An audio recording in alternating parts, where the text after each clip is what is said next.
শ্রী ভগবানের অশেষ কৃপায় আবার আমরা সমবেত হয়েছি শ্রী শ্রী রামকৃষ্ণ পুঁথি থেকে পাঠ এবং আলোচনার উদ্দেশ্য নিয়ে। আমরা যে অধ্যায়টি পড়ছিলাম সেটি হচ্ছে অনুরাগে কালী দর্শন। শ্রীরামকৃষ্ণ জীবনের বৈশিষ্ট্য হলো এই যে শ্রীরামকৃষ্ণ জীবনের যে লীলা অভিনয় করা হয়েছে সেই লীলাটির সময় আমরা হয়তো স্থূল শরীরে, কেউ হয়তো স্থূল শরীরে ছিলাম, কিন্তু বেশিরভাগই আমরা সূক্ষ্ম শরীরে ফুল হয়ে, গাছ হয়ে, পাতা হয়ে, লতা হয়ে কোনো না কোনোভাবে উপস্থিত ছিলাম। কিন্তু সেই যে ভালোবাসাটাই সেটি আমরা এখনো এই জন্মে বহন করে নিয়েছি। পুঁথিকার বলছেন যে শ্রীরামকৃষ্ণ দেবকে যে একবার দেখেছে তার সেই পুণ্য স্মৃতি পরজন্ম অবধি যাবে, ওই ক্যারেট ফরওয়ার্ডের মতো। যে আমরা অ্যাকাউন্টসে করি ব্যালেন্স ক্যারেট ফরওয়ার্ড, এক পাতায় যোগ হয়ে গেল, তারপর পরের পাতায় সেটাকে ব্রড ফরওয়ার্ড করি, ঠিক সেই রকম সেই সুখ স্মৃতি, সেই সাত্ত্বিক গুণাবলী যেগুলো শ্রীরামকৃষ্ণের সঙ্গে আমাদের তৈরি হয় সেইটি হয়। আমি খুব বিশ্বাস করি ফুল হয়ে, গাছ হয়ে, পাতা হয়ে নিশ্চয় কোনোভাবে তার সঙ্গে ছিলাম, নাহলে এই জন্মে তাকে আমরা ভালোবাসতে পারতাম না। তাকে ভালোবাসাটা জন্ম জন্মান্তরের ভালোবাসার সমান। এখন আমরা যারা তার সঙ্গে থাকিনি, অনেকের আমাদের দুঃখ হয় যে তিনি এত লীলা করে গেলেন, এই কবছর আগে লীলা করে গেলেন, আমরা কবছর আগে যদি আসতুম তাহলে কত না আনন্দ হতো। বা এখন যদি তিনি আসতুম, আমাদের মডার্ন লোকেদের এরকম যে সবসময় আমাদের ইনস্ট্যান্ট চাই, আজকে এই সময়ের জন্য যদি তিনি আসতেন কত না ভালো হতো, কত না সুখের হতো। সেই কত না ভালো হতো, কত না সুখের হতো, সেটার ব্যবস্থা তিনি করে গেছেন। তার এই লীলাকে বর্ণনা করার জন্য কয়েকজনকে তিনি রেখে গেছেন। তারা এমন জীবন্তভাবে লীলাগুলিকে বর্ণনা করেছেন, সেই লীলাগুলিকে চোখ বন্ধ করলে যদি আমরা আমাদের হৃদয়ের ভেতরে পুনরাভিনয় করার চেষ্টা করি তাহলে প্রায় একই স্বাদ, যদিও দুধের স্বাদ ঘোলে মেটে, কিন্তু কিছু একটা স্বাদ পাওয়া যায়। আমাদের বিস্বাদ জীবনে কে সুস্বাদু করে শ্রীরামকৃষ্ণের এই লীলা অভিনয়। আমরা আজকে যে অংশখানি পড়ব সেটি বিগত দিন আমরা অন্য একটা সেই ঠাকুর কামারপুকুরে গিয়েছিলেন, তার যে লীলা হয়েছিল সেখানে সেই ভূতেদের নামানো হচ্ছে, তাদের নানা রকম সব অলৌকিক লীলা, সেই অলৌকিক লীলায় গিয়েছিলাম। আজকে কামারপুকুরের একটি লৌকিক লীলা আমরা পড়ব। পুথিকার লিখছেন যে একদিন ঠাকুর গভীর ভাবাবেশে মগ্ন হয়ে গিয়েছেন, আর সে একদম ভাবেতে তিনি আছেন। সারাদিন তার খাওয়া হয়নি, যাকে খাওয়ানোর জন্য কামারপুকুরে সবাই একেবারে সবসময় ব্যস্ত থাকতো, কি খাওয়াবে তাকে, এবং তিনি খেতেও চাইতেন। এরকম খাই খাই অবতার খুঁজে পাওয়াটা কঠিন। এই অবতারে এমন একজন খাই খাই অবতার, সবসময় খাই খাই। বলছেন না, একটি ভালো কথাও বলতেনি গোপালের মা, যখনই আনে কি এনেছো, কি এনেছো, কি রেঁধে এনেছো, খাচ্ছেন, অমৃত অমৃত বলছেন। এরকম সাধু দেখেননি তিনি, এরকম খাই খাই মার্কা সাধু তিনি দেখেননি। আমরা বাল্যলীলায় দেখেছি যে তিনি আমাদের শিখিয়েছেন অ্যাপিয়ারেন্স ফি নিতে হয়, প্রত্যেক অ্যাপিয়ারেন্সে কিছু ফি নিতে হয়, এটা তিনি আমাদের শিখিয়েছেন। বলছেন এমনি এমনি গান গাইতেন না, নাড়ু খাওয়াও, মোয়া খাওয়াও, তারা সব বিক্রি বাটা করে যা সুতো টুতো তৈরি করতে সব বিক্রি করে ঠাকুরের জন্য রেডি রাখতেন। সেই গদাই খাচ্ছেন না, সকাল থেকে চুপ করে বসে আছেন। আমরা অনুধাবন করতে পারি গ্রামবাসীর মনে কি কষ্ট। ধনী কামারিনী, যিনি শ্রীরামকৃষ্ণের ভিক্ষামাতা, তিনি কিন্তু শ্রীরামকৃষ্ণের প্রকৃতি সম্পর্কে একবারে তার সম্যক ধারণা ছিল। তার মনে হলো প্রভুর এই যেরকম শান্ত হয়ে বসে থাকা, এটার একটা উদ্দেশ্য আছে। কি উদ্দেশ্য হতে পারে? তার মনে হলো তিনি যেন সর্বজনের মাঝখানে নেমে আসতে চাইছেন, এবং সর্বজনের মাঝখানে খুব সহজে নেমে আসা যায় খাদ্য দিয়ে। আমরা বেশিরভাগই ধর্মপদ খাবার পেট দিয়ে তো ঢোকে আমাদের ভেতরে, খাওয়াতে পারলে আমাদের খুব ভালো লাগে। সাধুকে বাড়িতে নিয়ে গিয়ে খাওয়াতে পারলে খুব ভালো লাগে, না খাওয়াতে পারলে মন খারাপ হয়, কষ্ট হয়। যেন খাওয়ানোটাই শেষ কথা, যে মনে যে ভালোবাসাটা আছে সেটা শেষ কথা নয়, ওটি শেষ কথা। তা সেই তিনি খাওয়ানোর ব্যবস্থা করতে থাকলেন। এমন ভাব হলো তিনি সকলকে ডাকলেন, ধনী কামারিনী বললেন যে যেখানে আছে সবাই খাবার নিয়ে এসো। ঠাকুর ভাবাবেশে খাচ্ছেন, ওখানে তো খুব গোঁড়া ব্রাহ্মণ সমাজ, তারা কিন্তু এর কোনো সমালোচনা করবেন, কারণ ঠাকুর প্রকৃতিস্থ নেই। আমার একটা আউট অফ দি ট্র্যাক একটা গল্প মনে পড়ছিল, এটা যখন পড়ছিলাম। পূজনীয় প্রমেয়ানন্দজি মহারাজ আমাদের সহাধ্যক্ষ ছিলেন, রামগোপাল মহারাজ, আপনারা অনেকেই তাকে চেনেন। আমরা একবার ময়াল ইছাপুরে গিয়েছি, প্রত্যেক বছর যেরকম যেতাম, গিয়ে দেখলাম সেখানে মন্ত্র দীক্ষা হচ্ছে, পূজনীয় মহারাজ দীক্ষা দিতে এসেছেন। ভীষণ গরম, ভাদ্র মাসের একবারে পচা গরম। ফুলগুলো সব একবারে সেই কীরকম যেন সেই মানে হাত দিলেই তার থেকে যেন কীরকম রোয়া রোয়া রস বেরোচ্ছে। কিন্তু মহারাজ অম্লান বদনে সব ভক্তদের মালা পরছেন। ভক্তদের মালা পরতে পরতে সে আঠা আঠা মতো হয়ে গেছে মাঝে গলার এখানটায়, সেটা মুছে দেওয়া হলো। তারপরে মহারাজ আবার বাইরে এলেন, একদম ঘেমে স্নান করে গেছেন। তারপর বাইরে এসে যে দীক্ষার্থীদের আত্মীয় স্বজন ছিলেন তাদের প্রণাম নিলেন, তারপরে এলেন। আমি মহারাজের সঙ্গে সঙ্গে ঘরে এলাম।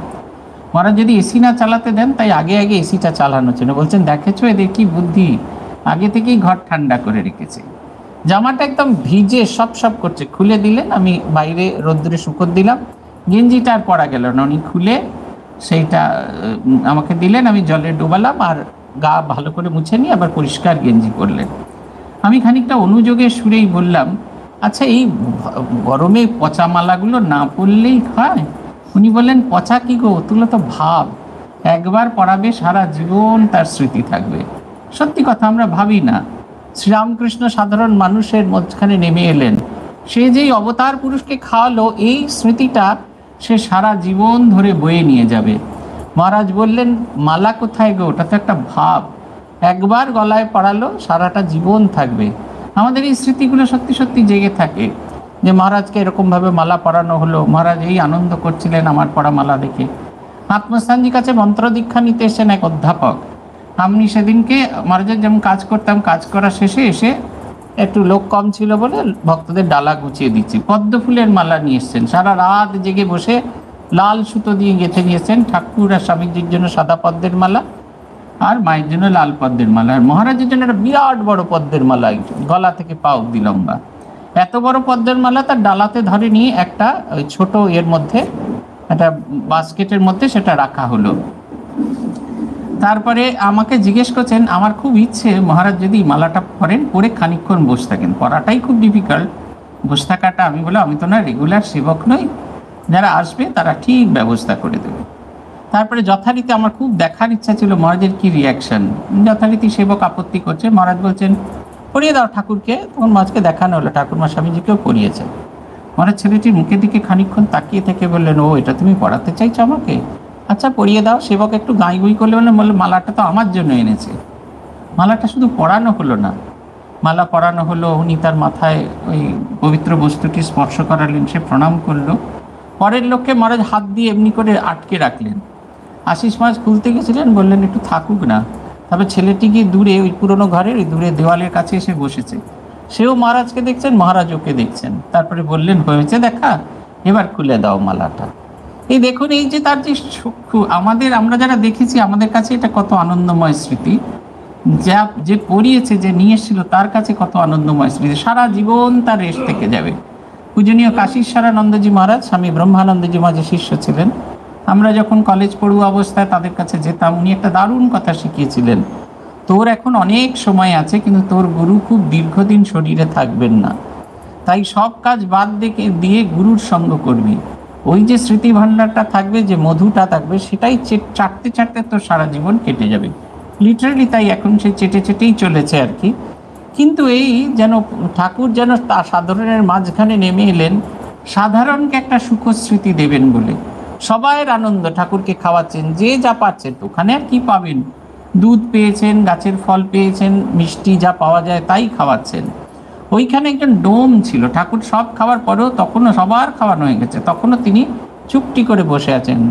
আমাদের মা বলছেন, এই যে দাদা বলছেন, এই যে আমাদের কি বেশ বলে, আমাদের ধনী কামারিনী, তিনি বলছেন যে, কে আছো খাওয়াবে বলে, কে যে হও সে হও নাহি, ভয়ে নাই মানা, আনিয়ে মিটাই লহ মনেরও বাসনা। যে আছো এসো, তা তুমি এসে খাওয়াও, কোনো অসুবিধা নেই। তিনি খাওয়াচ্ছেন। এমন সময় একটা ডোম, তার মনে হলো, একে তো সে জাতে ডোম, এখনকার সমাজ নয়, তখনকার সমাজ। যে স্বামীজি লিখছেন না, ডোম যখন যাচ্ছে ঘন্টা বাজাচ্ছে, তাদের উপস্থিতির কথা জানিয়ে দিচ্ছেন, যাতে অস্পৃশ্য অসুচি তারা যেন সরে চলে যায়, দূরে চলে যায়, সেই সমাজের কথা। সে ডোম ভাবছে, তাহলে তো আমিও খাওয়াতে পারি। বাড়িতে যাচ্ছে, তার বাড়িতে তো কিছু নেই, গিয়ে দেখলেন ঘরের চালের কাছে যে কাঁঠাল আছে, সেই কাঁঠাল ফল তুলে নিয়ে এলেন। সেই পরিপক্ক কাঁঠাল তিনি এসে ভেঙে একটি একটি করে কাঁঠাল খেলেন। ভাবুন তার খাওয়ার মানে পেটের কি হজম ক্ষমতা। যে একটি একটি কাঁঠাল তার বীজ ছাড়ানো হলো, একটি একটি করে কাঁঠাল খাওয়ানো হলো, গোটা কাঁঠাল তার খাওয়া হলো, তবে তার ভাবভঙ্গ হতে থাকলো। পুথিকার বলছেন, উদর পুরিয়া খান কাঁঠালের ফল, দীনবন্ধু প্রভুদেব দিনেরও সম্বল। দীনভক্ত দত্ত ফল করিলে ভক্ষণ, তবে না আসিল অঙ্গে বাহ্যিক চেতন। দেখুন, তার আগে অবধি তার জ্ঞান আসছিল না, তার আগে অবধি তিনি অন্য জগতে ছিলেন। এই একবারে পেট ভরে কাঁঠাল খেলেন, ভক্তের হৃদয়টি ভরিয়ে দিলেন আনন্দের স্মৃতিতে, আর তারপর তিনি স্বাভাবিক ভূমিতে নেমে এলেন।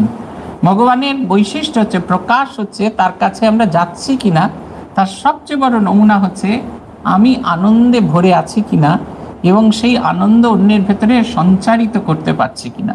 আমার কাছে যারা আসছে তারা তাদের ভেতরে সেই আনন্দ যেন সঞ্চারিত হচ্ছে কিনা। এটা হচ্ছে ভগবানের বৈশিষ্ট্য। ভগবানের কাছে যে ভক্ত এসেছে তার বৈশিষ্ট্য, তার ভেতরে এই ভাবটি ধীরে ধীরে ধীরে ধীরে সঞ্চারিত হচ্ছে, আনন্দে যেন সে ভরে থাকতে পারছে। এইটা হচ্ছে কিনা সেটা দেখা হয় খুব। বলছেন, ভক্ত খাইয়ে দিল, আর তার সেই যখন তার সমস্তটা খাওয়ানো হয়েছে, মন ভরিয়ে খাওয়ানো হয়ে গেছে, তখন ধীরে ধীরে তিনি ভাবভঙ্গ হলো। ভাবভঙ্গ হবার পরে পুথিকার লিখছেন, ঠাকুর তো যেমন খুশি করতে পারেন, তাতে কোনো সমস্যা নেই, কিন্তু সমাজ কিভাবে মেনে নেবে এটাও তার বোধ আছে। তাই তিনি যখন এইসব লীলা টিলা করলেন, তারপরে ভাবলেন যে গ্রামবাসী তার দাদাকে এক ঘরে করে দেবে। সেই নিবেদিতা যেতে চেয়েছিলেন, শ্যামাসুন্দরী দেবী বলেছেন, না গো দিদি তুমি যেও না গো, তাহলে গ্রামবাসী আমাকে এক ঘরে ঠোকো করে দেবে, এক ঘরে ফেলে দেবে, একদিকে সরিয়ে দেবে, ধোপানাপিত বন্ধ করে দেবে। সমাজপতিদের তখন খুব শক্তি ছিল, এখনকার মতো নয়। এখন যেমন সমাজপতিদের পকেটে 2-4 টাকা দিয়ে দিলে ব্যাস সব লিগ্যালাইজড হয়ে যায়, তখন ঠিক এরকম ব্যবস্থা ছিল না। পুথিকার বলছেন, যে হও তুমি, তুমি জাতিতে যাই হোক না কেন, তোমার দ্রব্য ভগবান গ্রহণ করেছেন। শুধু তাই নয়, দীনভাবে করে বাস গ্রাম প্রান্ত দেশে, দুয়ারেতে দীনবন্ধু দর্শনে আসে। তুমি কম নও, তুমি যতই দীনভাবে বাস করো না কেন, তোমাকে দর্শন দেবার জন্য তোমার দুয়ারে ভগবান এসে উপস্থিত ছিলেন। ভাগবত ভগবানের ভক্তদের অতি উচ্চ স্থান দিয়েছেন।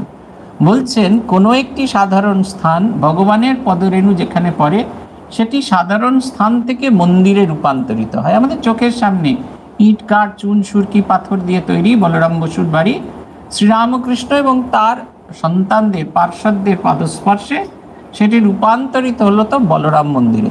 ভাগবত এইখানেই থেমে থাকেনি, এতটুকুতেই শান্তি হচ্ছে না। বলছে, ভগবানের ভক্ত যেখানে যেখানে যায় সেই জায়গাও মন্দিরে রূপান্তরিত হয়, পবিত্র হয়। কেন না, ভগবান তো একা একা যান না, ভগবান তার হৃদয়ের ভেতরে গদাধারী বিষ্ণুকে বহন করে নিয়ে যান। সেই কারণে ভগবানের ভক্ত যেখানে যেখানে যায়, তার সঙ্গে সঙ্গে তার হৃদয়স্থিত দেবতাও সেখানে যায়, সেই কারণে সেই জায়গা পবিত্র। পুথিকার বলছেন, আমি একবার খাবার নিয়ে গেছিলাম ঠাকুরের কাছে, কিন্তু ঠাকুর সে খাবার গ্রহণ করেননি। আমি তাই নিজের জাতি নিয়ে কি এত বড়াই করি। খুব গরিব ছিলেন পুথিকার, 1 পয়সা 2 পয়সা করে জমিয়ে এই নতুন বাজার থেকে তিনি কুলফি মালাই কিনেছিলেন। বড় একটা হাঁড়ির ভেতরে সেই কুলফিগুলো বসিয়ে বরফ দিয়ে ঢেকে লাল কাপড় দিয়ে মুড়ে হাঁটতে হাঁটতে এই নতুন বাজার থেকে যখন দক্ষিণেশ্বরে গিয়ে পৌঁছলেন, তখন সন্ধে হয়ে গেল। ঠাকুর একটাও মুখে দিলেন না। খুব অভিমান করে পুথিকার গিয়ে বললেন, আপনি একটাও খেলেন না কেন? ঠাকুরের এটা শেষ সময়ের কথা, কারণ ঠাকুরের সঙ্গে দেখা পুথিকারের 1885 সালের জানুয়ারির মধ্যভাগে। ঠাকুরের তখন শরীর খারাপ হতে শুরু করেছেন। ঠাকুর বললেন, আমার গলায় বিচি উঠেছে, গ্ল্যান্ড ফুলে গেছে, তুমি যদি এটা দিনের বেলা আনতে আমি অবশ্যই খেতাম। পুথিকারের ভীষণ অভিমান। পুথিকারকে ঠাকুর আশ্বাস দিয়েছিলেন, ভক্তরা গ্রহণ করেছেন।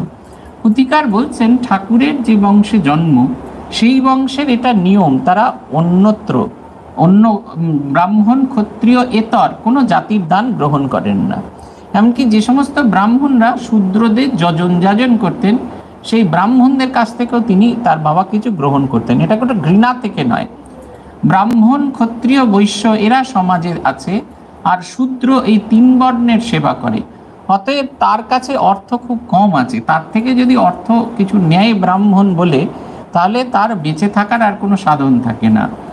সে যখন তার বাড়িতে যজন যাজন ক্রিয়া করায়, তখন খুব সামান্যই দক্ষিণা সে পূজারীকে দিতে পারে। তাই তার থেকেও যদি কিছু হরণ করা হয়, তাহলে তারও সেই পূজারীরও কিছু থাকে না। সেই কারণে ঠাকুরের বাবা, ঘৃণার জন্য নয়, এই কারণে এই ভাবনায় যুক্তি দিয়ে তিনি শূদ্রদের কাছে কোনো গ্রহণ করতেন না, এমনকি যে সমস্ত ব্রাহ্মণ শূদ্রদের যজন যাজন করতেন তাদের কাছ থেকেও তিনি কোনো দান গ্রহণ করতেন না। আর প্রভু এসে ফলে একটা মানুষের ধারণা হয়ে গেছিল তিনি শূদ্রদের ঘৃণা করেন। ঠাকুরের বাবা অমন আচারী মানুষ, তিনি শূদ্রদের ঘৃণা করেন। ঠাকুর যেন কুলের আচারটা ভেঙে চুরে তছনছ করে দিলেন তার আচরণ দিয়ে। প্রথমে ধনী কামারিনীর কাছ থেকে ভিক্ষা নিলেন, তারপরে ওই ছেলেবেলায় সব তেলি মালি সব তার বন্ধু বান্ধব ছিল তাদের সঙ্গে খেতেন। শুধু তাই নয়, গরু চড়াতে যেতেন, যেরকমভাবে সবাই এঁটো খায় সেই সবাই এঁটো খেয়ে জল পান করতেন। মুড়ি টুড়ি যা নিয়ে যেতেন, মুড়ি খই যা নিয়ে যেতেন, একে অপরের এঁটো খেয়ে তিনি একেবারে সেই সব এটা ভেঙে দিচ্ছিলেন। এখানেও ঠিক তাই হলো। এই গল্পটা কিন্তু ঠাকুরের জীবনীতে কোথাও নেই, একমাত্র পুঁথিতেই পাওয়া যায়। পুঁথিতে কিছু ইউনিক জিনিস আছে, কারণ তিনি সেই সময়ের মানুষ যারা ছিলেন বেশিরভাগ গল্পই ওই প্রসন্নময়ী নয়, ওটার কী নাম, সীতানাথ পাইনের বড় মেয়ে ছিলেন, তার কাছ থেকে এগুলো শুনেছেন। বড় মেয়ে, তার কাছ থেকে এইসব গল্পগুলো শুনে, আমার নামটা এই মুহূর্তে মনে পড়ছে না, কিন্তু তিনি এই গল্পগুলো, তিনি এই ঘটনাগুলো ঠাকুর পুথিকারকে বলেছিলেন। আগেকার দিনে গ্রামেতে যারা আস্তে আস্তে উঠতি বড়লোক ছিল, তাদের সবচেয়ে বড় কাজ ছিল কেমন করে মেয়েদেরকে তারা আগলে রাখবে। যেন মেয়েদেরকে আগলে না রাখতে পারলে সারা পরিবারটাই অরক্ষিত হয়ে যাবে, তাদের কিছুতেই বেরোতে দিত না। আগেকারে এবার নামটা মনে পড়ছে না, রুক্মিণী, বড় মেয়ের নাম হচ্ছে রুক্মিণী। সেই রুক্মিণী তার স্মৃতি কথাতে আছে, তাদের বাড়ির মেয়েরা বাইরে বেরিয়ে আসতে পারত না। তারা নানা রকম ছল করে ঠাকুরকে সঙ্গে দেখা করতে আসতেন। ঠাকুরকে যদি তারা একদিন না দেখেন তাহলে ঘরে যত জল আছে সব ফেলে দিতেন। ফেলে দিয়ে জল ভরবার নাম করে তারা ওই যে হালদার পুকুরে আসতেন জল ভরতে। শুধু তাই নয়, তারপরে বামুন মায়ের খোঁজ নিতে তারা শ্রীরামকৃষ্ণের বাড়িতে আসতেন, দেখা করে চলে যেতেন। এই ধারা অনেক জায়গায়, আমাদের এই ঝামাপুকুরে এই ধারা অব্যাহত ছিল। দক্ষিণেশ্বরে খুব বেশি করেছিল। দক্ষিণেশ্বরে ভৈরবী ব্রাহ্মণী তিনি যখন থাকতেন আরিয়াদহতে, তখন তিনি গ্রামবাসী মহিলাদের ভেতরে শ্রীরামকৃষ্ণের কথা প্রচার করেছিলেন। তাদের বড় স্বাদ তারা শ্রীরামকৃষ্ণকে দেখবে, তাই তিনি তাদের নিয়ে একটা অদ্ভুত কল করলেন। সবাইকে নিয়ে সকালবেলা গঙ্গা স্নানের অছিলায় তারা এলেন। এই আমাদের এই যে মায়ের যে ঘাট, শ্রী মায়ের যে ঘাট, সেই ঘাটে তারা এলেন। এই দারোয়ান যারা আছে, তারা রক্ষাকর্তা, তারা দেখলেন এদের সামনে দিয়ে এরা গট গট গট গট করে আসছে। তারপরে তারা বকুলতলা ঘাটে স্নানও করলেন, সবই করলেন। তারপরে ফিরে যাওয়ার পথে টুক করে ঠাকুরের ঘরে ঢুকে ঠাকুরকে প্রণাম করলেন। ঠাকুরের সঙ্গে দেখা করে গল্প করে ঠাকুরের ওই যে পূর্ব দিকের দ্বার সেদিক দিয়ে বেরিয়ে চাঁদনিতে গিয়ে আবার গঙ্গা স্পর্শ করলেন। তারপরে চাঁদনি দিয়ে ভেতরে ঢুকে মা ভবতারিণীকে দেখে আবার প্রধান যে দরজা তার সামনে দিয়ে বেরিয়ে গেলেন। কি সুন্দর নিয়ম কানুন সব রাখা হলো। এর নাকের গোড়া দিয়ে ঢুকলো, আবার তার নাকের গোড়া দিয়ে বেরিয়ে গেল। সবাই জানলো মহিলারা একবারে সুরক্ষিত, তারা কোনোভাবে শ্রীরামকৃষ্ণের সঙ্গ করেনি। এদের ক্ষেত্রেও তাই। হালদার যারা এই জাতিতে যোত্রাপন্ন, হালি মানে হচ্ছে যারা হাল লাঙল ইত্যাদির ব্যবসা করে, এগুলো তৈরি করার যারা ব্যবসা করে তাদের কথা বলছেন। তারা এই রকম সব, তাদের বাড়ির মেয়েরা সব সময় পর্দানুশীল থাকতেন, তাদের কিছুতেই পর্দার বাইরে আসতে দেওয়া হতো না। এবং তারা মনে করতেন যে ওইভাবে করলেই বোধহয় ঠিক মতো তাদের সমস্ত ইয়েকে রক্ষা করা সম্ভব। ঠাকুর এই মেয়েদের কেমন করে কৃপা করলেন এইটা বললেন। এই ঘটনাটা আমরা পড়ব। এই ঘটনাটা আমি মাঝে মাঝে মনে করার চেষ্টা করি, বিশেষ করে আমাদের তো সবাই বেওয়ারিশ মাল বলে মনে করে, তাই মাঝে মাঝে নানাজনে নানাভাবে আমাদের আক্রমণ করে। আর যখন আক্রমণ করে, নিজের খুব পরিচিত ভালো মানুষ প্রিয়জনেরা যখন আক্রমণ করে, যখন খুব মন খারাপ হয়, তখন এই ঘটনাটা আমি স্মরণ করার চেষ্টা করি, যাতে যে মনটা খারাপ হয়ে গেছে অন্যের কথায়, সে মনটা ভগবানের স্পর্শে যেন আলোকিত হয়। আপনারাও শুনুন গল্পটা। যে ওখানে তন্তুবাই তাঁতি, যেতে তাঁতি, তাদের তো পয়সা, উঠতি বড় লোক, তারা তাদের বাড়ি 3 প্রস্থ 3 মহলা বাড়ি। সামনের বাড়ি যেখানে সবাই এসে দেখাশোনা করে, তারপরে বাইরের মহল যেখানে ছেলেরা থাকে, আর ভেতরে অন্দরমহল যেখানে শিশুরা আর মহিলা থাকে, খাওয়া দাওয়া হয়। শুধুমাত্র খাওয়া দাওয়ার নিমিত্তে সেই বাড়ির ভেতরে তারা প্রবেশ করে। ফলে বাড়ির মেয়েরা বিয়ে হয়ে আসতো এবং অস্থি যখন অর্থী যখন মারা যেতেন তাদের নিষ্প্রাণ দেহটিকে বার করে নিয়ে যাওয়া হতো। এর মাঝখানে কোনো দিন তাদের বাইরে আসা সম্ভব হতো না।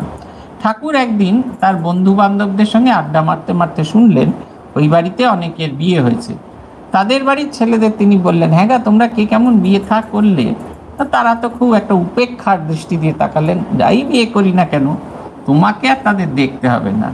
কিন্তু বন্ধুরা জানে যে গদাই নিশ্চয়ই একটা ব্যবস্থা করবেন। অপূর্ব সুন্দর একটি ঘটনা তিনি ঘটিয়ে ছাড়লেন। সপ্তাহে দুবার করে হাট বসে, সেই হাট বিক্রয়ের একটি দিন, সেদিনকে অনেক লোক আসা যাওয়া করে, সেই রকম একটা দিনকে টার্গেট করলেন। তিনি সেদিন মেয়েদের পোশাক পরলেন, শাড়ি পরলেন। সন্ধ্যায় হাজির সেই তাঁতিরও আবাসে। বর্ণনা আছে প্রথমে ছেলেদের সঙ্গে দেখা করেছিলেন। ছেলেরা তো মেয়ে লোক বলে যাও যাও যাও ভেতরে যাও, ভেতরে কোনো প্রশ্ন না করেই ঢুকিয়ে দিয়েছিল। কেমন সাজ ছিল বলছে, 2 হাত পৈঁছা পরা লাল পেড়ে শাড়ি, সাদা লাল পাড় শাড়ি। আর সেই মায়েরা পরতেন না সাদা সিধে করে শাড়ি পরে, কোমরে একটা বেঁধে রাখে, সেটা 2 হাত এরকম চওড়া, এতখানি চওড়া। সেই 2 হাত পৈঁছে পরে পেঁচিয়ে পেঁচিয়ে শাড়িটি পরেছেন তিনি। 2 হাত পৈঁছা পরা লাল পেড়ে শাড়ি, আকণ্ঠ ঘোমটা লম্বা, গতি ধীরে ধীরে, একবারে এক গলা ঘোমটা দিয়েছেন। আর হাঁটাটা কি খুব ধীরে ধীরে টুকটুক টুকটুক করে একটু একটু পায়ে যাচ্ছে, যেন কত লজ্জা, কত জড়তা, যেন তিনি ঢুকতে পাচ্ছেন না, এত কষ্ট ঢুকছেন তিনি। বলছেন, আধারে দণ্ডায়মান যেন যেখানে অনেকগুলি ধানেরও মরাই, তারই পাশে ছদ্মবেশে ঠাকুর ও গদাই। আধারে দণ্ডায়মান যেন অনাথিনী, বাসে বেশ আচ্ছাদন শ্রীবয়ানখানি। কুলবধূ সকলেই সন্নিকটে হয়ে, কে তুমি কোথায় ঘর কি জেতের মেয়ে? সতর্ক কহেন কথা শ্রীপ্রভু উত্তর, একে একে জিজ্ঞাসিল প্রভু গদাধরে। বলছেন তিনি অন্ধকারের মধ্যে কি দাঁড়িয়েছেন? আসলে ধানের মড়াইয়ের পাশে দাঁড়িয়েছেন কেন? ধানের মড়াইয়ের পাশ থেকে তিনি পালাতে পারবেন, যদি কোনো কারণে ধরা পড়ে যায় তাহলে পালাতে পারবেন। সব সময় নিজের পালাবার ব্যবস্থাটা করে রেখেছেন। আর সেই পালাবার ব্যবস্থা করে তিনি ধীরে ধীরে ধীরে ধীরে সেইখানে দাঁড়িয়ে আছেন। এমনভাবে দাঁড়িয়ে আছেন তিনি বড় অসহায়। ভগবান কিন্তু ঠিক এইভাবেই আসেন। আমার মনে আছে, আমরা পুজো করতে যাচ্ছি বারাসাত মঠে, পূজনীয় হিরণমানজি বললেন, সব সময় মনে করবে ঠাকুর তোমার উপর নির্ভরশীল। তুমি যদি তাকে খাইয়ে না দাও তাহলে তিনি খেতে পারেন না, তুমি যদি শুইয়ে না দাও তিনি শুতে পারেন না, তুমি কাপড় জামা পরিয়ে না দিলে তিনি পরতে পারেন না। ঠাকুরকে এরকম ছোট শিশুর মতন হবে। ঠাকুর যেন সবসময় ওই স্টাইলটা বজায় রাখতে ভালোবাসেন, যে তোমার ওপর কত নির্ভরশীল। আমরা তার ওপর নির্ভরশীল, কিন্তু তিনি সবসময় ভাবটা দেখান তিনি আমাদের ওপর কত নির্ভরশীল। আসলে তিনি জানেন আমাদের গার্জেনই ফলানোটা একবারে চরিত্রের একটা বৈশিষ্ট্য। তাই আমাদের সেই গার্জেনই ফলানোর সেই যে সুযোগটা তিনি কখনো ছাড়তেন না। তিনি আমাদের সেই পূর্ণ সুযোগটা দিতেন। আমরাও মনের সুখে গার্জেনই ফলা। অনাথিনীর মতো দাঁড়িয়ে আছেন, অন্ধকারে দাঁড়িয়ে আছেন। কেন অন্ধকারে দাঁড়িয়ে আছেন? মানে যতই আলো নিয়ে আসুক ভালো করে মুখখানা সে দেখতে পাবেন। মেয়েরা প্রদীপ নিয়ে এসেছেন, এসে জিজ্ঞেস করছেন, আর তিনি মুখখানা এমনি করে ঘুরে এতখানি ঘোমটা দিয়ে রেখেছেন। কি কায়দা! ভদ্রলোক জানেন বটে, একবারে ঘাড় কাত করে যেন কত লজ্জা, মুখখানা ঢেকে মেয়েদের সামনে বলছেন, আমি সুতো বেচতে এসেছিলাম গো, গ্রামেতে সুতা বেচতে এসেছিলাম, সঙ্গীরা সব ছেড়ে চলে গেছে, আমি অনাথিনী, আমাকে একটুখানি আশ্রয় দাও, রাত্রিরের আশ্রয়ের জন্য এসো। তারা বলছেন যে সেই বদনখানি, কি সুন্দর কথা, সতর্কে কহেন কথা শ্রীপ্রভু উত্তরে। সতর্ক বলে ছেলেদের চেয়ে মেয়েদের বুদ্ধি অনেক বেশি, আমি একবার হাড়ে হাড়ে বিশ্বাস করি এটা। বাবাদের চেয়ে মায়েদের বুদ্ধি অনেক অনেক বেশি। সেই তারা জানেন যে কথা বললেই মায়েরা ধরে ফেলবেন, কথা বললেই ধরে ফেলবেন, এটা পুরুষ মানুষ নয়, এটা মেয়ে মানুষ। তাই তার এত কায়দা, খুব আস্তে আস্তে মৃদু স্বরে কথা বলছেন যাতে কোনো রকমে আওয়াজটা শোনা যায়। ঠাকুরের গলা তো খুব মিষ্টি ছিল, তাই সেই বলছেন যখন যেন কোনো রকম সন্দেহ না হয়। শুধু তাই না, আরও এক ধাপ এগিয়ে গেলেন। তারা বলছেন যে ঠিক আছে, এসেছো, খুব ভালো খুব ভালো, বসো, একটু গুড়মুড়ি জল খাও। বধূগণে প্রভুদেব ধীরে ধীরে কয়, পূর্ণতর নাহি মোর মোটে ক্ষুধার উদয়। বধূরা খাবার কথা বললেন, ঠাকুর কিন্তু খাচ্ছেন না, কারণ তিনি জানেন এরা ঠিক ধরে ফেলবে। ছেলেদের খাওয়ার স্টাইল আর মেয়েদের খাওয়ার স্টাইল আলাদা। ছেলেরা যেমন গপ গপ করে খায়, মেয়েরা ওরকম না, একটু একটু করে ফেলে ফেলে ফেলে ফেলে খাবে, ধরে ফেলবে, সঙ্গে সঙ্গে ধরে ফেলবে। সবটা তো আর নকল করা যায় না। তাই তিনি খাবার সামান্যতম বললেন, গলা অবধি ভর্তি আছে, ওগো আমায় খেতে দিও না, আমায় খেতে দেওয়ার দরকার নেই, আমার কিচ্ছু দরকার নেই। এইবার তিনি তার আসল খেলাটা খেলছেন। তিনি বললেন, না না, আমি খাবো টাবো না, আমাকে খালি রাত্রে আশ্রয় দেবো। বলে সেখানে গ্যাঁট হয়ে বসে থাকলেন। মেয়েদের সঙ্গে এত মিষ্টি করে কথা বলছেন, একজন দুজন করে আস্তে আস্তে তাকে ঘিরে বসে আছেন। জমিয়ে আড্ডা হচ্ছে। বিকেলবেলা এসেছিলেন, সন্ধ্যা সমাগত, সেই সময় এসেছিলেন। সন্ধ্যা অতিক্রান্ত হয়েছেন, রাত্রি হয়ে গেছেন, মায়েরা রান্না করতে ভুলে গেছেন, ছেলেদের যে খেতে দেননি সেটাই ভুলে গেছেন। এটা একেবারে সবচেয়ে আশ্চর্য কথা। তার মোহিনী শক্তি এমন যেন তিনি একেবারে মোহিত করে রেখে দিচ্ছেন। বুঝতেই পারলেন, ছেলে বুঝতেই পারলেন না। সেই ভস্মাসুরের গল্প আছে না, ভস্মাসুরকে শুক্রাচার্য বারবার বারণ করছেন, তুমি যার সঙ্গে সঙ্গে ঘুরে ঘুরে বেড়াচ্ছ, যে তোমায় বিয়ে করবে বলে রোজ ঘুরি ঘুরি বেড়ায়, সেই মোহিনী আদতে নারায়ণ। ভস্মাসুর শুনছেন, অনুভবও করছেন, কিন্তু বিশ্বাস করছেন না। তারপরে সেই মোহিনীর পেছনে পেছনে ঘুরে গেলেন। মোহিনীও নাচে, তিনিও নাচেন, মোহিনীও নাচেন, তিনিও নাচেন।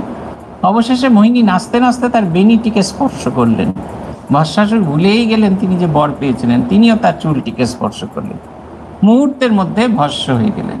ঠিক সেই রকম মোহিত করে রেখেছেন ভগবানের এমন মোহিনী শক্তি যে ভস্মাসুর তো মোহিত হতেই, মায়েরাও মোহিত হয়ে গেছে, ছেলেদের খেতে দিতেই ভুলে গেছেন। বাচ্চা ছেলেরা ঘুম থেকে উঠে এপাশ ওপাশ তাকাচ্ছে, খিদের জ্বালায় চিৎকার করছেন। তখন ছেলে পুলেদের কান্না শুনে মায়েদের মনে হয়েছে ছেলেদের খেতে দেওয়া হয়নি।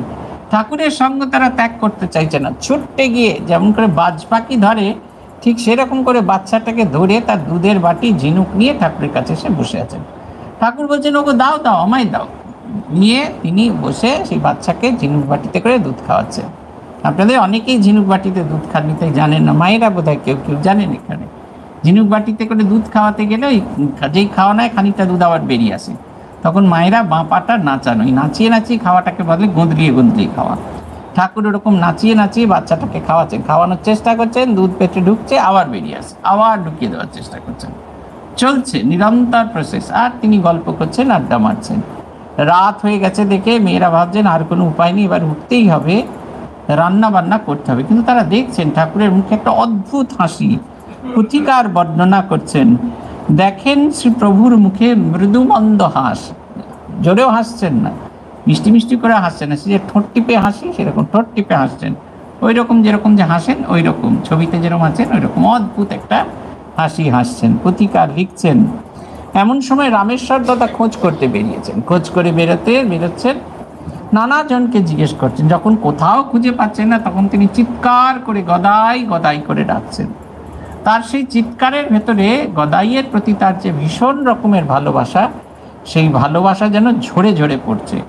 সেই ভালোবাসা ঝরে পড়ছেন এবং সেই নিয়ে তিনি গদাইকে ডাকা শুরু করেছেন। গদাই গদাই করে ডাকছেন, গদাই তাকে নিয়ে।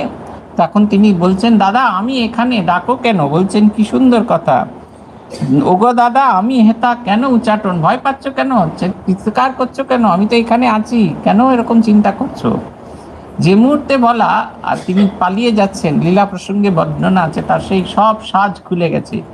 খোঁপার কাপড়, মাথার ঘোমটা খুলে গেছে, ফলস খোঁপা খুলে গেছে, আর কাপড় হাঁটুর কাছে উঠে গেছে, আর তিনি ছুটছেন। আর সেই বাচ্চাটাকে মায়ের কোলে দিয়ে তিনি ছুটছেন। সবাই আনন্দ করছে। মহারঙ্গ কর প্রভু দেব গদাধর, শুধু রঙ্গ নয়, মহারঙ্গ করছেন, আনন্দে একেবারে পূর্ণ করে দিচ্ছেন। ব্যাপার পড়িয়া গেল তাঁতিদের ঘরে, পুরুষ স্ত্রীলোক যত হেসে হেসে মরে। কেউ কিন্তু দুঃখ পাচ্ছে না, কেউ কিন্তু ভাবছেন আমাদের অহংকারকে ছুঁড়ে ভেঙে আছড়ে দিলেন, সেসব কিছু ভাবছেন না। কিন্তু ভগবানের এই লীলায় তারা যেন আনন্দে অধীর হয়ে উঠেছে। কেন? তারাও তার সেই লীলার সঙ্গী হয়ে উঠেছেন। যেটা আমাদের নিত্য প্রার্থনা, আমারই লাও তোমারও খেলায়, ভাই হে গদাই ধরি দুটি পায়। নিরন্তর আমরা প্রার্থনা করি যেন ভগবান তাঁর লীলা খেলায় আমাকে গ্রহণ করেন। তাই সেই বলছেন, পুরুষ ও স্ত্রীলোক যত হেসে হেসে মরে, ভবন আনন্দময় রঙ্গেতে প্রভুর, শুনো রামকৃষ্ণ লীলা শ্রুতি সুমধুর। ভবন আনন্দে পূর্ণ হয়ে গেছে, একবারে সারা বাড়ি যেন আনন্দে ভরে উঠেছেন। আর বলছেন ভগবানের এই অদ্ভুত লীলা শ্রুতি সুমধুর, শুনলেও আনন্দ হয়। এমন এক শব্দ, এমন এক লীলা, এমন একটি মানুষ যার কথা শুনলেও মন আনন্দে ভরপুর হয়ে যায়। গীতিকার বলছেন, ঠাকুর এই যে আগের যে ঘটনা ঘটিয়েছিলেন, ঠাকুর বুঝলেন যে দাদা খুব অস্বস্তিতে আছেন, গ্রামের লোকেরা তাকে কি বলবেন। তাই তিনি ঋদুর বাড়িতে যাওয়া শুরু করলেন। তিনি বুঝলেন যে ঋদুর বাড়িতে গেলে ঝামেলা কম। 5 মাইল মাত্র দূর, কামারপুকুর আর শিহরের মধ্যে। বলছেন বড় পিয়ারের তার ঋদুর ভবন। ঠাকুরের খুব ভালোবাসার জায়গা ছিল। হৃদয়রামকে তো তিনি খুব ভালোবাসতেন, তার বাড়িও তার খুব ভালোবাসার জায়গা ছিল। ঠাকুর এবং মা দুজনেই হৃদয়রামকে খুব ভালোবাসতেন। তারা যতই দুর্ব্যবহার করে থাকুক, কারণ তারা হৃদয়কে ভীষণ ভালোবাসতেন। আমাদেরও হৃদয়ের প্রতি ভালোবাসাই ভক্তি থাকা দরকার। কারণ হৃদয়রাম না থাকলে আজকে আমরা যে শ্রীরামকৃষ্ণকে নিয়ে যে লীলাবিলাস করছি, এই লীলাবিলাস করা সম্ভব হতো না। এই কারণে হৃদয়রামের থাকা খুব জরুরি। ঠাকুর চলেছেন, বর্ষা শেষ হয়ে গেছে, কিন্তু রাস্তাঘাট তো খারাপ হয়ে গেছে, সেই কারণে পালকিতে করে যাওয়া হচ্ছে। শ্রীরামকৃষ্ণের জীবনী বা শ্রীরামকৃষ্ণ সম্বন্ধে যারা লিখেছেন, ঠাকুর তাদের ভেতরে কাব্যভাব একবারে ভরে ভরে দিয়েছেন। কথামৃতের যে অংশে সেবক হৃদয় এই অংশগুলো আছে, দেখবেন প্রকৃতির অপূর্ব বর্ণনা মাস্টারমশাই লিখেছেন। শারদানন্দজি তো লিখেইছেন তার অসাধারণ বর্ণনা। গঙ্গার কেমন আওয়াজ হয়, গঙ্গার আওয়াজে কিরকম একটা গম্ভীর আওয়াজ, গম্ভীর পরিবেশ তৈরি হয়, তার উপস্থিতি যে জগৎকে সুন্দর করে দেয়, সেটি যেন তার লেখার মধ্যে বর্ণনা আছে। এখানেও বলছেন মরিকি মধুর দৃশ্য আঁখি বিমোহন, নীলাম্বর কাশ চন্দ্রা তপের মতন। বলছেন যে দৃশ্য সেটি এত আঁখি বিমোহিত হয়ে যাচ্ছে, দেখতে দেখতে দেখতে দেখতে আনন্দে ভরপুর হয়ে গেছে। অনেক বছর আগে, আমাকে এখন দেখলে বোঝা যায় না আমি কখনো পাহাড়ে চড়তাম, তা সে আমরা এক জায়গায় গেছিলাম লক্ষ্মী পূজার পরের দিন, প্রতিপদ তিথি। এখন সেই জায়গাটা খুব কনজেস্টেড হয়ে গেছে, চৌকড়ি বলে জায়গাটা। আমরা ওই ইয়ে থেকে গেছিলাম, সেখানে গিয়ে যখন গিয়ে পৌঁছালাম, তখন সারাদিনে মাত্র 2টি মাত্র বাস যেত, সকালে একটা বিকেলে একটা। আমরা গিয়ে পৌঁছালাম, শুধুমাত্র গভর্নমেন্ট রেস্ট হাউস আছে, নামা মাত্রই বাঙালিদের অভ্যাস যা খাওয়ার জায়গাটা ঠিক করা।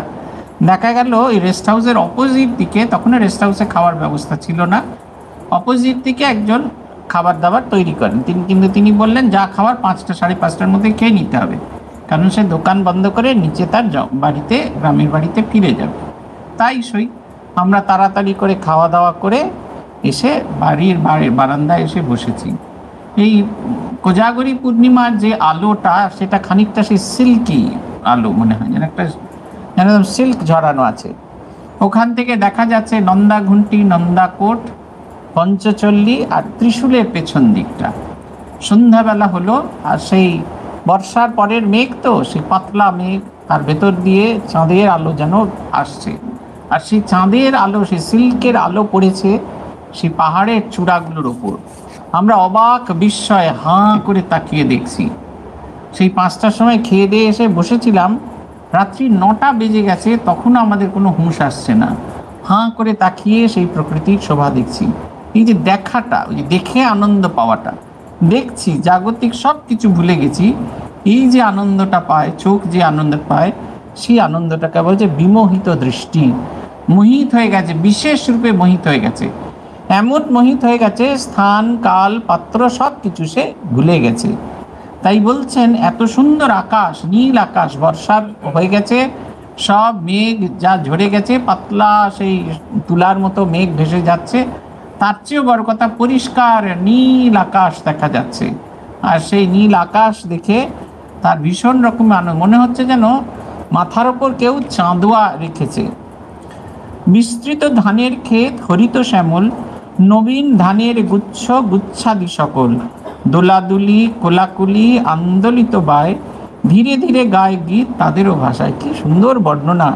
ক্ষেত ভর্তি, একেবারে ধানে, পাকা ধান ভর্তি হয়ে গেছে, হাওয়াতে একে অপরকে স্পর্শ করছে, শুধু তাই নয়, যেন একে অপরের সঙ্গে কোলাকুলি করছে, গলাগলি করছে, শুধু তাই নয়, আনন্দে একদম ভরপুর হয়ে গেছে। আর নিজেদের ভাষায় গুনগুন করে কথা বলছে। ধানেদেরও নিজেদের ভাষা হয়, আমরা ভুলেই গেছি, ধানেদের নিজেদের ভাষা হয়। প্রতিকার যেন দেখতে পাচ্ছেন, শুনতে পাচ্ছেন, তারা যেন নিজেদের ভাষায় হাই হ্যালো করছে। পুথিকার লিখছেন, মাঝে মাঝে সরোবরে কাকচক্ষু জল শোভে তাহে শত শত হুল্ল শতদল। মাঝে মাঝে সে পরিষ্কার একেবারে একেবারে ক্লিয়ার, ক্রিস্টাল ক্লিয়ার জলে সে পদ্ম ফুটে আছে, সেইটি দেখতে দেখতে ঠাকুর যাচ্ছেন। গন্ধ বহে বহে গন্ধ কমল গৌরব, মধু করে মত্ত করে গুনগুন রব। গন্ধ বহ, বাতাসকে গন্ধ বহ বলে কেন না, গন্ধ বহন করে নিয়ে আসে। আপনারা বুঝতে পারবেন যখন এই ফুল গরমকালে ফুলের দোকানের সামনে দিয়ে অনেক দূর দিয়ে যাচ্ছেন, কিন্তু আপনি সেই দূর থেকে সে গন্ধ পাবেন। বেল, জুঁই ফুল, তাদের সব গন্ধ আপনারা পাবেন। কেন? সেই ফুলগুলোকে আপনি নাকে শুকে শুকে দেখছেন তা নয়, হাওয়া সেই ফুলকে স্পর্শ করে সেই গন্ধ বয়ে নিয়ে যায়। আমাদের প্রভানন্দজি যখন এই মিউজিয়াম প্রথমবার তৈরি করেছে, এখন দেখলাম সব উঠিয়ে দিয়েছে, তখন দেশি গোলাপ এনেছিলেন, ছোট্ট ছোট্ট গোলাপ, সেই বাউন্ডারিতে লাগানো হয়েছিল। সেই দেশি গোলাপের একটা বেড়া মতো করা হয়েছিল, তখন এরকম ভালো ফার্স্ট ক্লাস বাউন্ডারি ছিল না, তখন দেশি গোলাপের বাউন্ডারি তৈরি করা হয়েছিল। সেই গোলাপগুলো ছোট্ট ছোট্ট, যখন ফুটতো এত অপূর্ব গন্ধ বেরোতো, আমরা যখন খেয়ে ফিরে আসতাম দিনের বেলা বা রাতের বেলা, তখন মনে হতো যেন চতুর্দিকে কেউ গোলাপ ধূপ জ্বালিয়ে দিয়েছে, গোলাপ সুগন্ধে ধূপ জ্বালিয়ে দিয়েছে। অপূর্ব সে গন্ধ। এই গন্ধ কোথা থেকে আসতো? আমরা কি নাকে শুকে শুকে দেখতাম? তা নয়, বাতাস সেই গন্ধ বহন করে নিয়ে আসে। এই কারণে বাতাসের অন্য নাম হচ্ছে গন্ধবহ। গন্ধবহ বহে গন্ধ কমল গৌরব। তিনি সেই গোলাপের এই পদ্ম ফুলের সেই মিষ্টি গন্ধ, সেটা যেন তিনি পেলেন। শুধু তাই নয়, মধু করে মত্ত করে গুনগুন রব। তিনি দেখছেন দূর থেকে সেই পদ্ম ফুলগুলোর ওপরে হানিবি, মধুকর মৌমাছি বসে আছে, আর সে মধু পান করছে আর গুনগুন করে নিজেদের ভাষায় নিজেদের সঙ্গে গান গাইছে। খানিকটা আপনারা যারা পুরনো দিনের কলকাতা দেখেছেন, ছাদ পিটুনিওয়ালিরা ছিলেন, ছাদ পিটুনিওয়ালিরা সেই ছাদ পিটাতে আর কি একটা গান গাইতে, নাকি চুড়ে, অদ্ভুত একটা ম্যাজেস্টিক মনে হতো।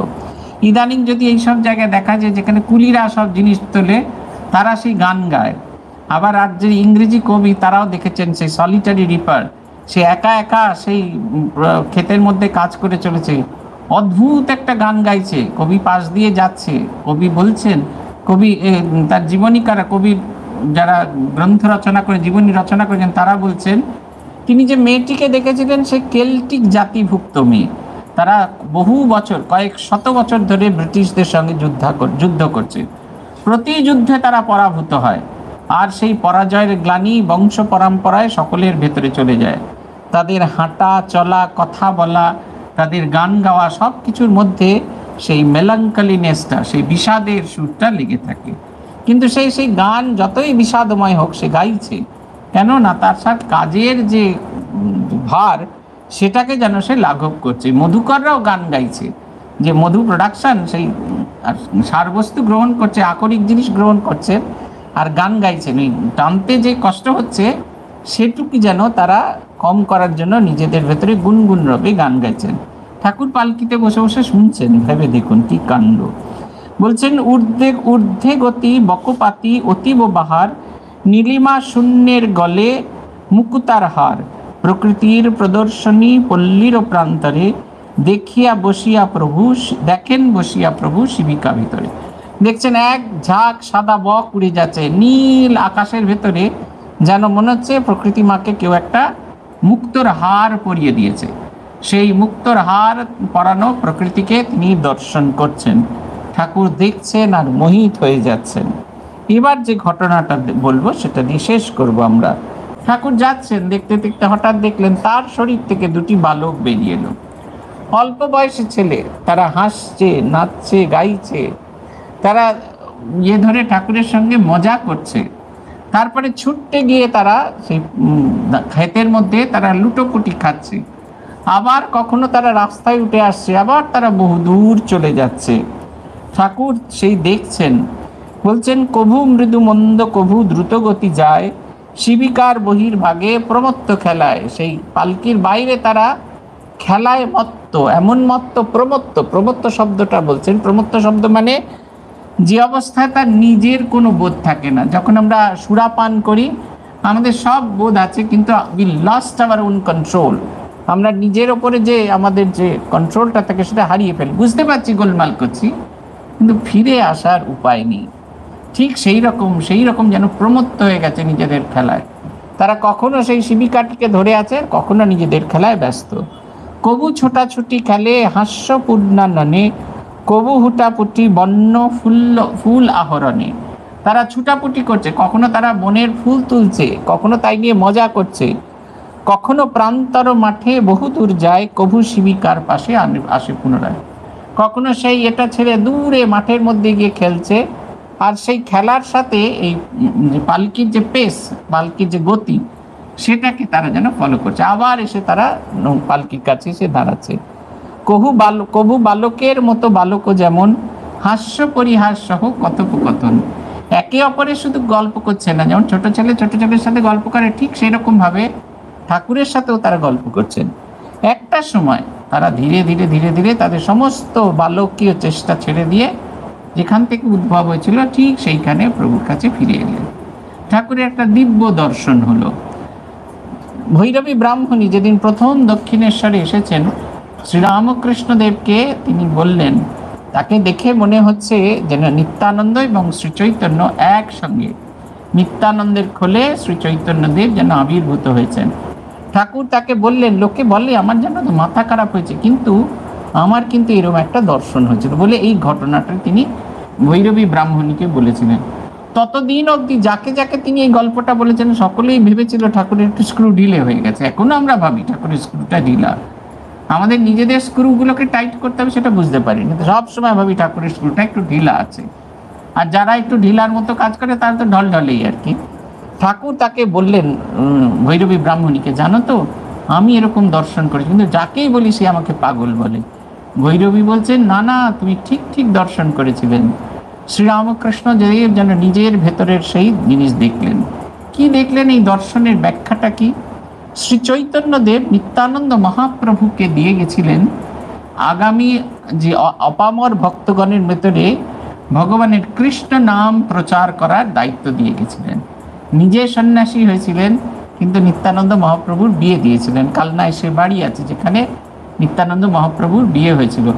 কেমন সংসার করে দেখতে আসতেন, সেই বৈঠা আছে, সেই নৌকা পেরিয়ে তিনি আসতেন, এবং সেইখানে তিনি তার এবং নিত্যানন্দ মহাপ্রভুর দুটি নিম কাঠের মূর্তি স্থাপন করতেন। নিম কাঠের মূর্তি নাকি এত সচল যে মাঝে মাঝেই ভক্তদের হাত ধরে পালিয়ে যায়। সেই রকম যেরকম বাঁকে বিহারী ঝাঁকি দর্শন হয়, এরও ঝাঁকি দর্শন হয়। এই 5 মিনিট দরজা খুললে আবার এই বন্ধ হয়ে গেল। তিনি আপামর মানুষের কাছে ভগবানের বার্তা বহন করে নিয়েছিলেন, কারণ সকলের কাজ এক নয়। তার কাজ ছিল পুরো জায়গার ভেতরে এক ধর্ম আন্দোলন তৈরি করা। সাধারণ মানুষ ধর্ম বিমুখ ছিল, কারণ ধর্ম নানা রকম ভাবের ভেতরে আটকানো ছিল, নানা রকম রীতির নিয়মের আটকা ছিল। সেই রীতিকে ভেঙে দিয়ে ধর্মকে মানুষের মাঝখানে এনে দেওয়া হলো। তাদের বোঝানো হলো এই মনুষ্যত্ব থেকে দেবত্বে উত্তীর্ণ হওয়ার পথ হচ্ছে ধর্ম। ধর্ম মানে সেই দিব্য গুণ যা আমরা ধারণ করে থাকি, যা ধারণ করলে আমরা নিজেদের মানুষ থেকে দেবতায় উত্তীর্ণ হই। তাই এই দুজনের আবির্ভাব, একজন উৎসস্থল আর একজন তার প্রচারক স্থল। আর এই ফর্মে, এই যে নতুন রূপে এলেন, এরা সেই দুইয়ের সমাহার, নিত্যানন্দ এবং শ্রীচৈতন্য এক রূপে এলেন। তাই তিনি যেন তার নিজের দর্শন করে এই ভাবটিকে পাকা করে দিলেন। শ্রী ভগবানের কাছে প্রার্থনা, আমাদের মনের ভেতরে দিব্য দর্শনগুলো অনুধ্যান করেও এই ভাবটি যেন পাকা হয়। আমাদের প্রত্যেকের ভেতরে সেই দেবতা বিরাজ করছেন, আমরা যেন সেই দেবতার দেব অনুভূতিটা অনুভব করতে পারি। মাস্টার এই বলরামবাবু একবার খুব দুঃখ করে স্বামী বিবেকানন্দ, তখনও নরেন্দ্রনাথ, তাকে একটা চিঠি লিখেছিলেন যে রামকৃষ্ণ পরমহংসকে ভোজে আমার কি লাভ হলো। তার উত্তরটা ভারী সুন্দর। চিঠিটা নেই, কিন্তু উত্তরটা আছে আমাদের পত্রাবলীতে। সেখানে তিনি লিখছেন, অমন ছোট কথা বলবেন না বলরামবাবু, অমন ছোট কথা বলবেন না। পশু ছিলেন, মানুষ হয়েছেন, দেবতা হবেন। এই ঈশ্বর তার যাবতীয় লীলা আমাদের কাছে দিয়ে যান শুধু একটি বার্তা বহন করার জন্যই। আমরা পশু থেকে মনুষ্যত্বে উত্তীর্ণ হব, মনুষ্যত্ব থেকে দেবত্বে উত্তীর্ণ হব, খালি হাতে পৃথিবী ছেড়ে চলে যাব। ভগবান আমাদের সেই শক্তি দিন। জয় জয় রামকৃষ্ণ বাঞ্ছা কল্প তরু, জয় জয় ভগবান জগতের গুরু, জয় জয় গুরু মাতা জগত জননী, রামকৃষ্ণ ভক্তিদাত্রী চৈতন্য দায়িনী। জয় জয় রামকৃষ্ণ ইষ্ট গোষ্ঠীগণ, সবার চরণ রেণু মাগে অধম। ওম শান্তি শান্তি শান্তি। হরি ওম তৎসৎ। শ্রীরামকৃষ্ণার্পণমস্তু।